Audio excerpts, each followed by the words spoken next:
Why does he like keep a record? So even if it's symbolic or if that's really true, or what's the point of All right, I'll give you an example. You have to understand this example. So let me explain the example. You have a teacher who's been teaching you maths for 20 years, okay? And what he does is, he says, well, I've been teaching you for 20 years. I'm not going to let you sit the exam. I'll just give you a mark. Be minded. Are you happy with that? I'm happy, but that's unjust. Absolutely. Right? What is justice? That he lets you sit the paper. Because you might work harder, you might work less hard. So until you sit the paper, he can't judge you. Right. What? Until you sit the maths paper, he can't give you a mark. Okay. This is essentially why. But he would give you a mark based on the right answers and the wrong answers, right? Yeah. Okay. And so he's the one keeping track of the record of your Well, God rights. is all-knowing. There's no people. He knows their law anyway. Okay. So how many rights do you have to do to get There's the nothing to do with passing it. grade? There's nothing to do with it. You have to do your best. God doesn't want you to be perfect. Are human beings fallible? Yes. Okay. Did God make us this way? Yes. So how are you saying that God can make us has made us to be perfect? But what if what if Hitler thought he was doing his best? But I don't understand the example. Well, someone who's clearly an evil individual. We're talking about following religion and God's words. So you're talking about I'm talking about murderer. Well, no, I'm talking about someone who. Doesn't make any sense. No, it does, because I'm talking about someone who clearly thought he was doing the right thing, but was doing evil. So what if what you think you're doing is right, but it's really evil? Okay. Now your question is slightly different. We're talking about, because you're talking about whether it's activities, the actions that you do that lead you to paradise. And I said no. Yeah. Does that mean you don't do them? It doesn't. Okay. Because your faith has to manifest. Germans got the money. Your Surely faith has England to got manifest shithouse physically. football. Okay, and I'll give you an example of that. If you're standing in the road and you see a car coming towards you, at speed, what are you going to do? Move. You move. Why? Because you don't want to get hit. That's right. So your belief that the car is heading towards you manifests in the action of you getting out of the road. I'm not believing anything. The car's coming towards me. Absolutely. Faith. Your faith is strong. No, it's knowledge. Like just straight up facts. Good. So now, if you I have don't think it requires faith if the car's coming at 70 miles an So hour. if you have the knowledge that God has asked you to do these things, you do your best to do that. It will manifest physically, right? And I'll tell you why I say this. And the book of James. That's not true. What if I hate my life and I want to stand there and get hit by the car? Yeah, but then you're disobeying. Okay. I just don't. I guess I don't That's fine. understand. We don't believe in faith without works and works without faith. We don't believe in either of those. Sure. So the book of James is going along within that sense. Yeah. Okay. So because God didn't make us to be perfect, as in sinless and infallible, we are sinners and we are fallible. Wait a second. So this requires. So then, if you're saying that God is demanding perfection from a being that He made imperfect, is that just? A being He made imperfect. He didn't make us imperfect. Yeah, we're not made imperfect. We fell in the garden. Why did you call it your perfect? Because we chose disobedience. Okay. I chose disobedience. Is choosing disobedience perfection? Okay. So you're saying perfection is determinism? Is that what you're saying? No, I'm not saying that at all. What I'm saying is the only thing that is perfect is God. Yeah. Only thing that's perfect is God. We are not perfect. Okay. There's enough vagueness about the term perfect that I think you're getting away with some equivocation. Okay. What do you mean by perfect? We're human beings. And we're not perfect. We're not That's perfect. just repeating what you just said. Sure. What is perfect? So why would God ask us? We can make the wrong decision. Sin. Yeah. Can God make wrong decisions? I don't think so. And He's not perfect? I don't understand. I understand what you're saying. So what would be the definition of perfection? God is perfect. Is it keeping all of His commandments? Is that perfection? No. It's just being God. No, I don't know what this conversation is going to really change. What do you mean by perfect? Definitionally, what is perfect? Okay. Does it mean moral perfection? Does it mean aesthetic perfection? What are you talking In about? reference to whom? Just in general. What is the We're not talking in general. Because and that's why I'm asking you, because you equivocated between some sort of moral perfection and then some sort of ability to choose right and wrong. I just don't accept. Okay, I'll explain it. So we're not perfect. What is it? God has created us as we are, with the ability to choose between right and wrong, and we can make the mistake to choose the wrong thing. Yeah. So that means we're not This is perfect. not perfect. This is how we are. So the ability to choose between right and wrong to me means something's imperfect. No. Then why do you have a problem with Adam and Eve being able to choose wrong? I didn't say. I don't know something. You said that. No, I said they chose. I said they chose to do something wrong, and you said, well, then they're not perfect. They're not perfect because they did wrong, not because they had the ability to choose to do right. So you're saying that you can choose to do something wrong and then not do it? You have the ability. Okay. Yeah, I can commit adultery, and I don't. So why is that problematic? No, you can choose to do something wrong and then not do it. Choose to do something wrong and then not do it. By definition, choosing to do it is doing it. Absolutely. This is what I'm saying to you. So when you do something wrong by choosing to do it, you are not perfect. In doing the act, I'm not perfect. But you can be perfect and then choose to do something wrong and become imperfect. That's what I'm saying to you. So That's what we believe about Adam and Eve. We were not created in a way, perfect way, let's put it that way, so that we couldn't sin. See, but now you've changed the definition of perfect. Adam and Eve were not perfect after they sinned. They sinned and they fell into perfection. But before they sinned, they were in a state of sinlessness. They had perfect relationships. He's trying to say we have different definitions of perfect. We are. If you're saying like moral perfection means the inability to choose wrong, then I don't accept it. Could Adam and Eve sin or not? They had.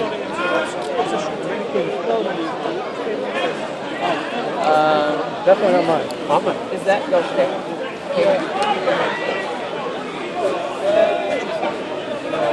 You know what that table is?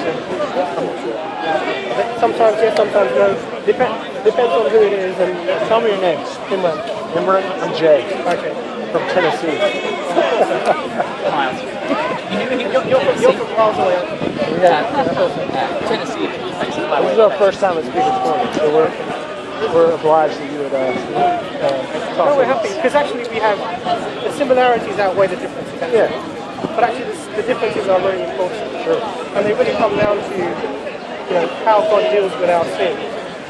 And we don't really, as Muslims, we don't have this concept that God absolutely demands a price for everything. Yeah. And has to take it.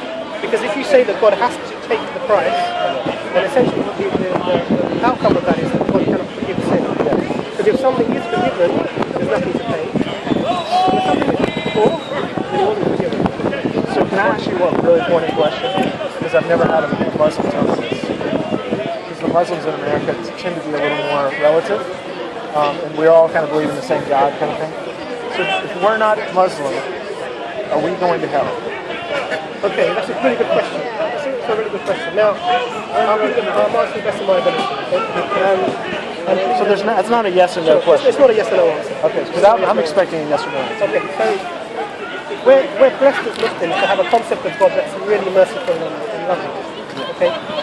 So there are few people who are exempt from any judgment when they go straight to paradise.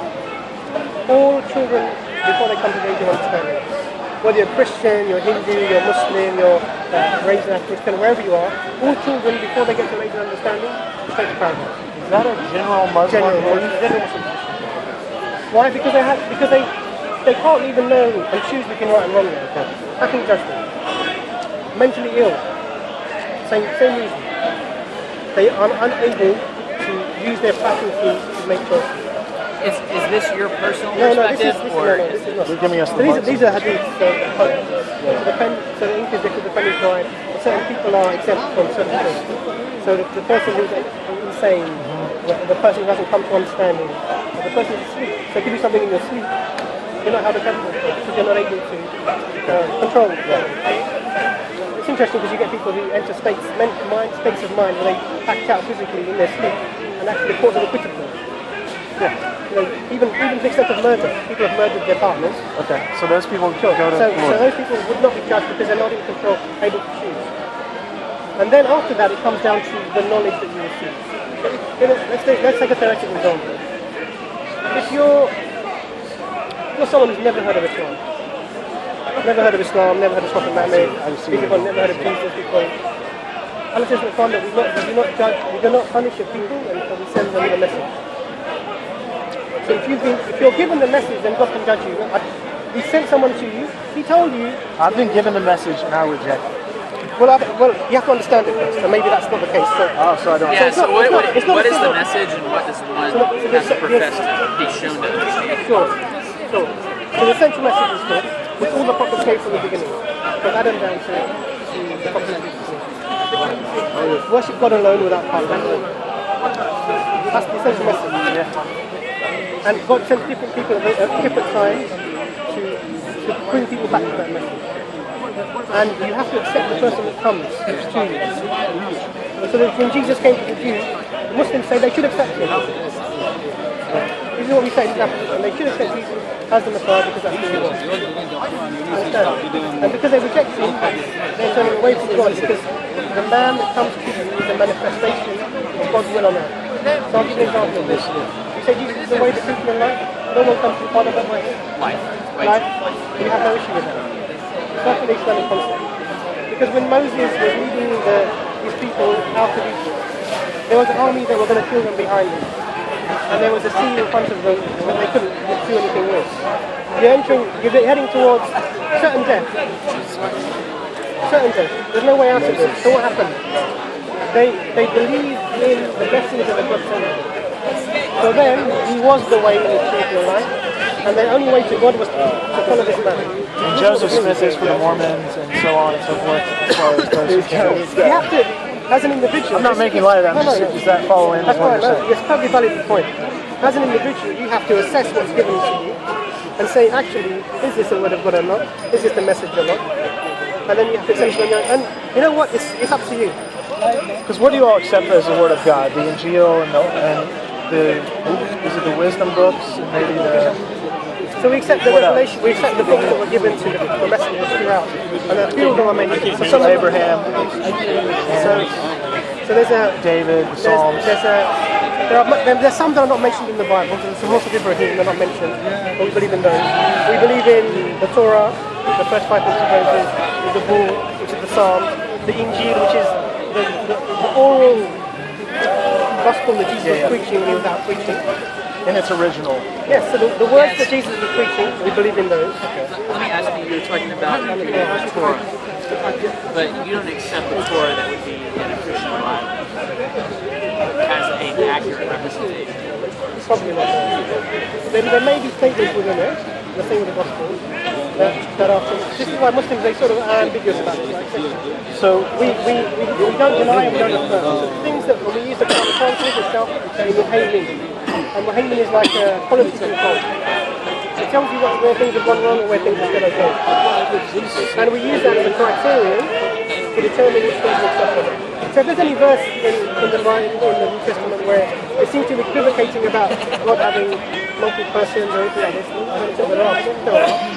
then we would say actually you don't accept it. Because God is one. So in answer to my original question, you're saying there's certain people who have prerequisites to be saved because of mental illness or because they're not at an age of accountability. And then there are people who've never heard the true message, so they're saved. So so essentially, you would be remiss to share that story with us right now because you're essentially condemning us. No, I'm not. Because I don't understand. No, I don't know your understanding. I could be saying it wrongly. Maybe I don't have the skills to make you understand. Okay. So what I can do is I can do my best. That's all I'm required to do. And the choice is yours. So God says in the Quran, there is no compulsory religion. Why? Because the truth and the falsehood are clear. Why would you come to something like this? Muslims don't typically believe in evangelism, right? You do believe you are on the street, tell people about what you believe. Okay. But that's not general though, right? It's general. It's in the Quran. Okay. So this is my way. So Allah subhanahu says to the Prophet peace upon him in the Quran. Born, which is the word. I'm paraphrasing. So essentially along life, this is my way. So invite to the way of your Lord. Now it's very clear. Why do we do this? Now it's going to sound very corny, but I'll say it. Love for our fellow man. If I think that this life has a purpose, the way we conduct ourselves here has a purpose, and there's a greater life to come, and there's a good place to be or a bad place to be at that time, then why do I not love my fellow man enough to invite them? But you were saying, you said that people that haven't heard the message, they're excused before So after the can't make choice, then it comes to just according to your knowledge. So if you know enough and you understand and you accept, actually, you know what, this is probably true.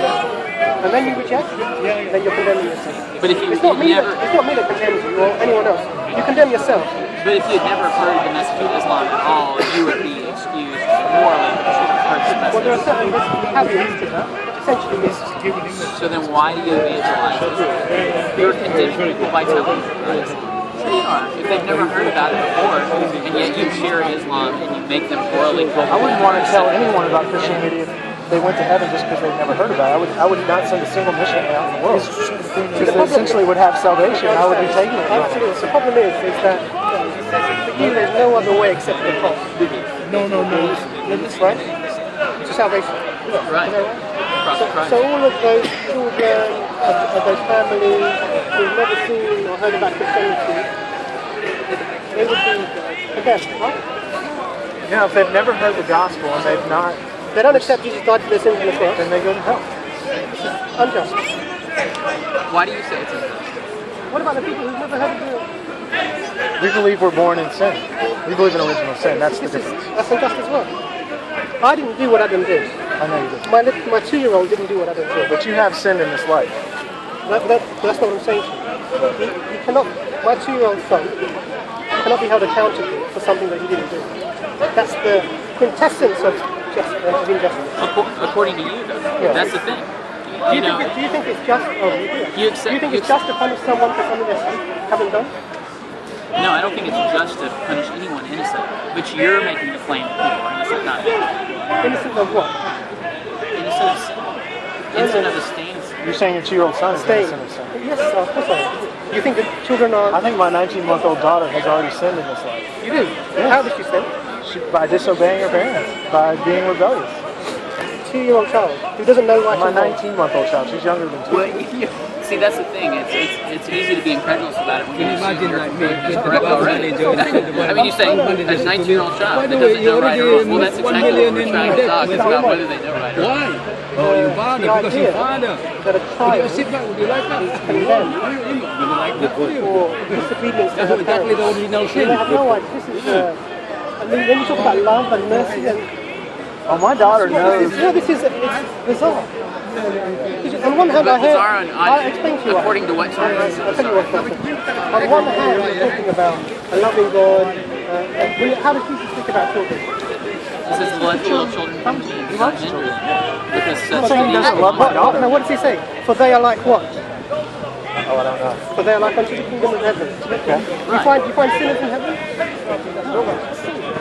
So why are children in sin? But what you're saying is, you're assuming something about their character makes them worthy for heaven. No, a child is Do you born. believe only Jews are in heaven? Because those are Jewish children. He said, don't hinder the children.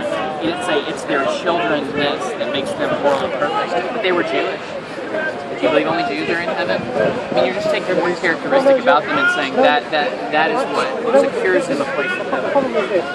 What I'm saying is all children are innocent. All are truly innocent. All children who haven't come to an understanding of right and wrong are innocent. So when you An agent We of would, justice. we would disagree with that. Okay, We don't that's believe fine. in an agent. So this is what I'm saying is unjust. I'm saying this is unjust. I'm being clear to you. This is unjust. I understand. The idea that God will condemn innocent or babes. I mean, a 32-old child, you believe is a sinner. Guilty of the sin of Adam and Eve. Yeah. It's bizarre. Really? Do you believe- Where's the love? Do you believe- Let me ask that question. Well- Where is the love?